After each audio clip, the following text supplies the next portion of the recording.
लेकिन आप लोगों ने अड़िग रहे, आप लोग नहीं।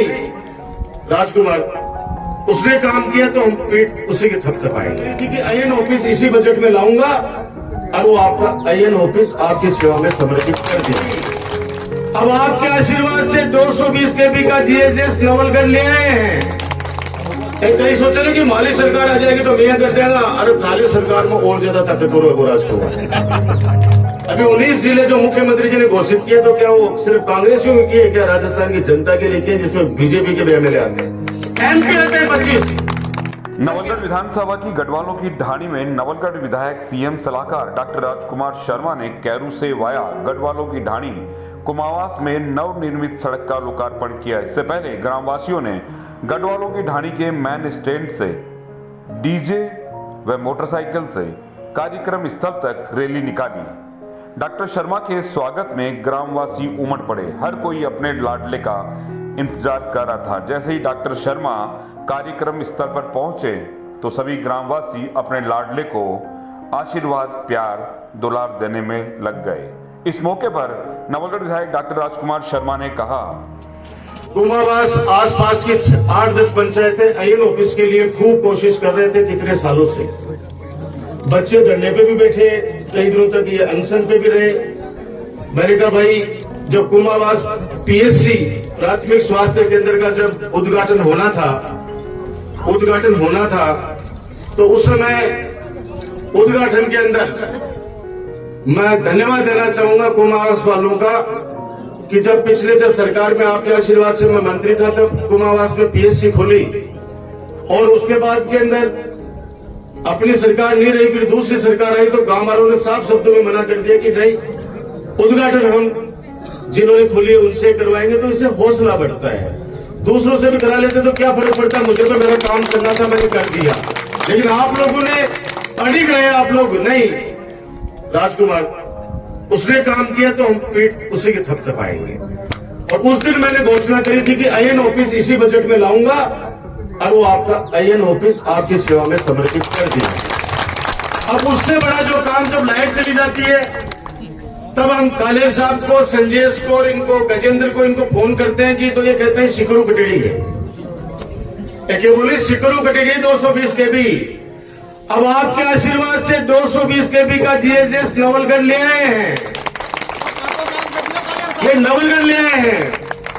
और ये 220 केबी का आज से 10 साल पहले भी ले आए थे। अब आप सोचो 10 साल पहले जब मंत्री थे तब लाए थे, तब क्यों नहीं बना? जमीन नहीं है। ये बैठे हैं कालेर साहब, पूछो। कहीं सोचे ना कि माली सरकार आ जाएगी तो मैं कर देगा, अरे थाली सरकार में और ज्यादा ताकतवर है वो राजकुमार। क्या टेंशन लेने की आवश्यकता नहीं है, क्योंकि जब अपने पास में कोई काम के लिए आता है, अभी 19 जिले जो मुख्यमंत्री जी ने घोषित किए तो क्या वो सिर्फ कांग्रेसियों के किए, क्या राजस्थान की जनता के लिए किए, जिसमें बीजेपी के भी एमएलए आते हैं, एमपी आते हैं 25, सबके आते हैं, प्रदेश के जनता के लिए किए हैं। ये 220 केबी का उस समय जमीन नहीं मिलने की वजह से हमारा पेंडिंग चल रहा था। कालेर साहब को मैंने बुलाया जयपुर, मैंने कहा आप आइए, अब उसको वापस कैसे जीवित करें, यानी पुनर्जीवित कैसे करें। तो इन्होंने कहा कि मैंने कहा आप बैठो ऑफिस में, एक चिट्ठी बनाओ मुख्यमंत्री जी के नाम से। और मुख्यमंत्री जी से कहा, मुख्यमंत्री जी आपने पहले भी करी थी लेकिन बन नहीं पाया, एक एहसान कर दो, किसान तकलीफ पाता है, हम लोग हमारे एक्शन साहब को कहते हैं तो ये कहते हैं सीकर से जुड़ा हुआ मामला है, हम क्या कर सकते हैं। तो वो कहा मेरा नवलगढ़ में ला दो, बोला जमीन।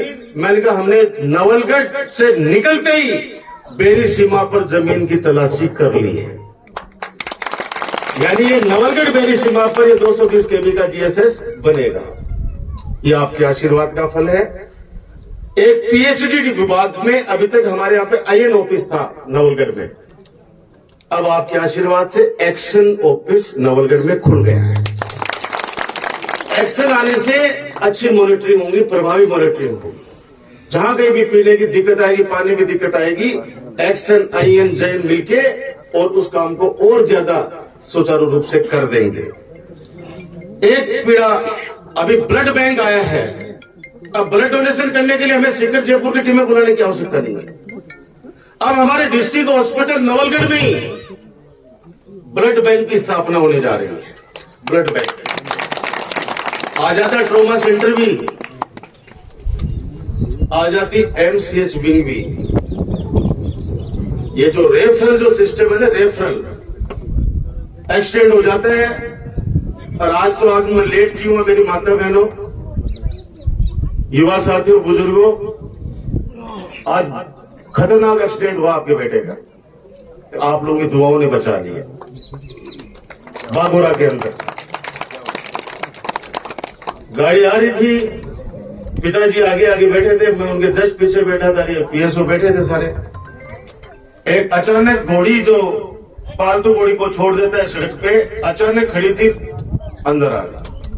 गाड़ी की अगर आप फोटो देखोगे, अभी तो पता नहीं सोशल मीडिया में आया नहीं आया, आप गाड़ी की हालत देखोगे तो ऐसे लगेगा कि पता नहीं बचे नहीं बचेगा। लेकिन मैं कहता हूं कि फानूस बनकर जिसकी हिफाजत हवा करे, फानूस बनकर जिसकी हिफाजत हवा करे, वो सम्मा क्या बुझे जिसे रोशन खुदा करे। जिसमें आप लोगों का आशीर्वाद, इतनी सारी माता मैंने इंतजार कर रही थी सुबह 11 बजे से, इतने सैकड़ों की संख्या में कैरू बस स्टैंड के ऊपर मेरे बुजुर्ग युवा साथी इंतजार कर रहे थे। तो कोई कैसे हमारे ऊपर आंच आ सकती है। मैं वहां से पिताजी को छोड़ के गांव और मां के पास खाना खा के मुझे आना था। मैंने दूसरी गाड़ी मंगाई। मैंने कहा पिताजी आप तो इस गाड़ी में जाओ, वहां लोग इंतजार कर रहे हैं, लावणी को टाइम है। अब मां ने फोन करवा की वापस हिम्मत को नहीं पड़ रही, क्योंकि बार रोटियां ने देख के गई, रोटी को नहीं खा के गए मेरे कना के। माँ होती है, और सौभाग्यशाली है वो बच्चे जिनके माता पिता का आशीर्वाद उनको मिलता है। एमसीएच विंग और ट्रोमा सेंटर की बात इसलिए कहना चाह रहा था कि जमीन नहीं है हमारे डिस्ट्रिक्ट हॉस्पिटल में।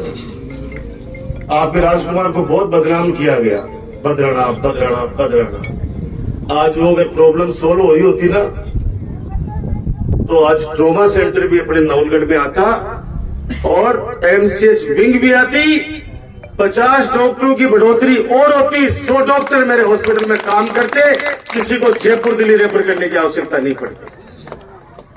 ये आत्मा पे जो जिन लोगों ने भी इसका विरोध किया, उनकी जब भी आत्मा पे हाथ आएगा, छाती पे हाथ आएगा, ये नवलगढ़ की जनता उनको माफ नहीं करेगी। उनको पछतावा होगा कि हम लोगों ने किस व्यक्ति पर किस प्रकार के आरोप लगाए और कितना बड़ा विकास के कार्य को हमने रोका। अभी प्रधान जी कह रहे थे जयचंद वाली बात, मैं एक बार तो समझ नहीं पाया था। मैंने कहा जयराम जी बोल रहे हैं, जयचंद बोलो, गलती से तो नहीं निकल गए। भैया यहां जितने लोग भी बैठे हैं, ये मर्द और स्वाभिमानी है, मर्द और स्वाभिमानी है। ये सुरेश बैठा है, आज तक साथ नहीं था तो नहीं था, खुले दिल के साथ आए तो मंच पे दोनों हाथों से गले लगा के भाई को आशीर्वाद दिया, भाई को स्नेह दिया। ये नवलगढ़ की जनता है।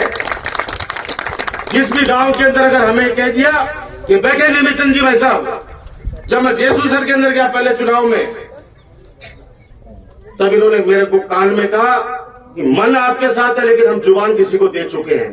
मुझे बहुत खुशी हुई कि जुबान वाले मेरे नवलगढ़ में लोग बसते हैं। काम का आदमी का कोई प्यारा नहीं होता है, काम का प्यारा होता है। माता पिता को भी वही बेटा ज्यादा अच्छा लगेगा जो माता पिता की आज्ञा का पालन करेगा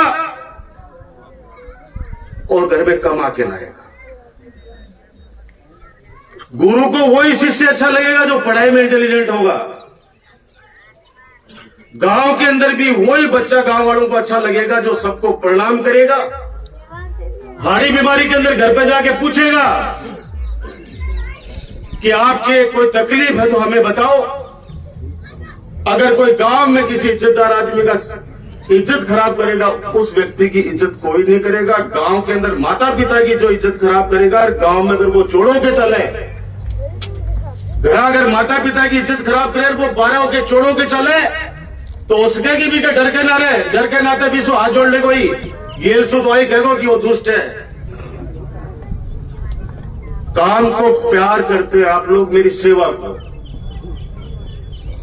कोविड के समय भी जैसा दिनेश ने बोला, जब लोग घर के बाहर निकलने से डरते थे, पूरे प्रशासन को लेके गांव गांव डाणी डाणी के अंदर हम लोग आपको विश्वास दिला रहे थे कि चिंता मत करना।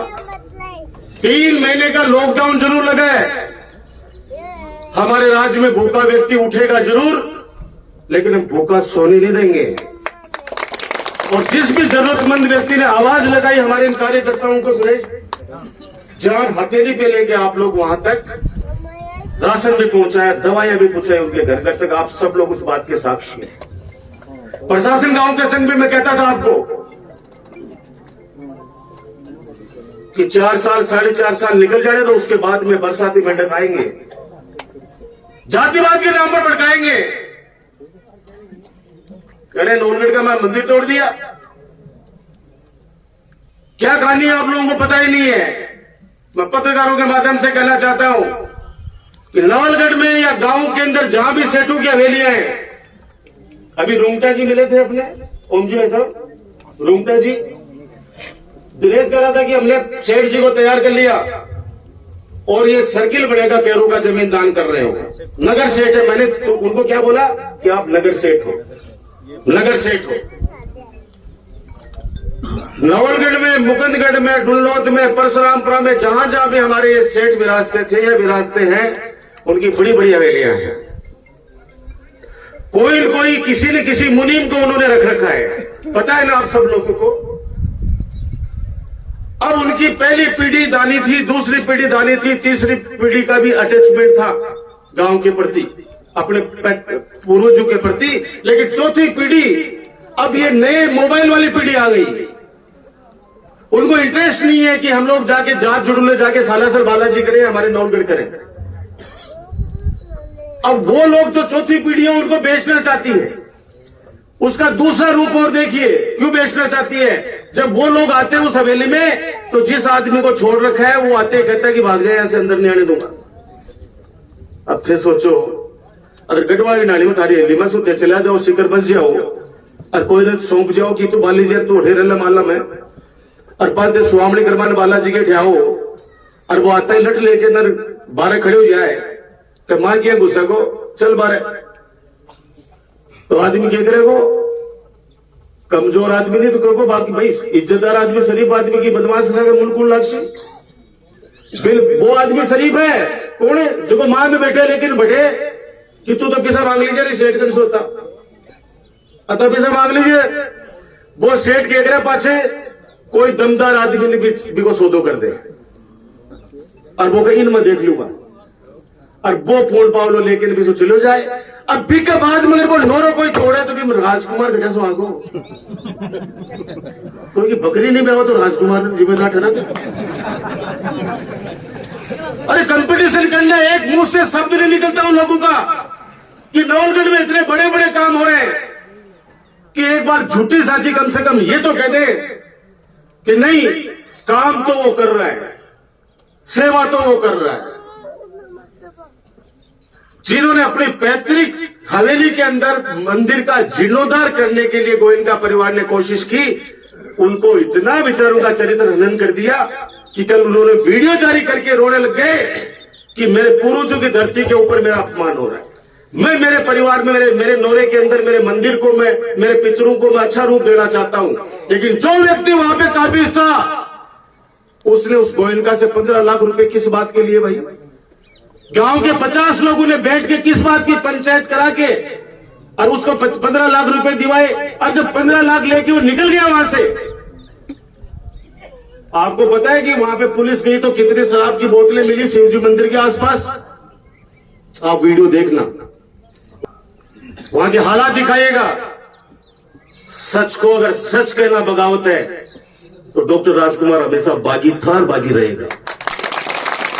सच कहने के लिए आए हैं, हम किसी राजनेता के बेटे नहीं है, आप जैसे परिवार के हैं। जो लोग आपके मेरे बीच में दूरियां बनाने का प्रयास करते हैं, मुझे विश्वास है, विश्वास क्या, पिछली बार तो इतना बड़ा आरोप कि बड़े से बड़े दरगत हिल जाए, लेकिन आप लोगों ने मेरे पे विश्वास रखा और मुझे जो लोग राजनीतिक हत्या करना चाहते थे आपके बेटे, आपके भाई डॉक्टर राजकुमार की, आपने राजनीतिक जीवनदान दिया और जिम्मेदारी दिया। आज जितना भी काम हो रहे हैं सब आपके आशीर्वाद का।